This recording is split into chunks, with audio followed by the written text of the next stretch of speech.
Hi friends, இன்றைக்கி என்ன நம்ம பார்க்க போகிறோன்னா, நிறைய பேருக்கு முகத்தில் வந்து தழும்புலாம் இருக்கும், முகம் டல்னஸ்ஸாக இருக்கும், பிரைட்னஸ்ஸாக இருக்காதுல்ல. அவங்களுக்கு இந்த டிப்ஸ் வந்து ரொம்ப பிரயோஜனமாக இருக்கும்.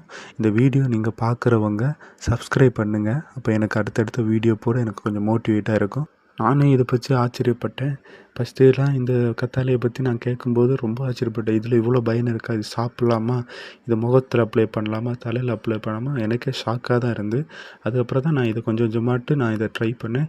எனக்கும் ரொம்ப யூஸாக இருந்தது. இதே போல் ஒரு கத்தாழையை எடுத்து நல்லா துண்டு துண்டாட்டு வெட்டிக்கோங்க. வெட்டி சைடெல்லாம் வெட்டி மேலே இருக்க பாகத்தையும் எடுத்துட்டு தண்ணியில் நல்லா வந்து நீங்கள் வாஷ் பண்ணணும். நல்லா வாஷ் பண்ணிவிட்டு தான் அதை நல்லா கழுவி அதில் இருக்க பிசு பிசு தன்மையெல்லாம் மாறின அப்புறம் நல்லா நீட்டாக கழுவி எடுத்து கழுவின அப்புறம் வந்து அதை வந்து முகத்தில் தலையில் நல்லா அப்ளை பண்ணணும்.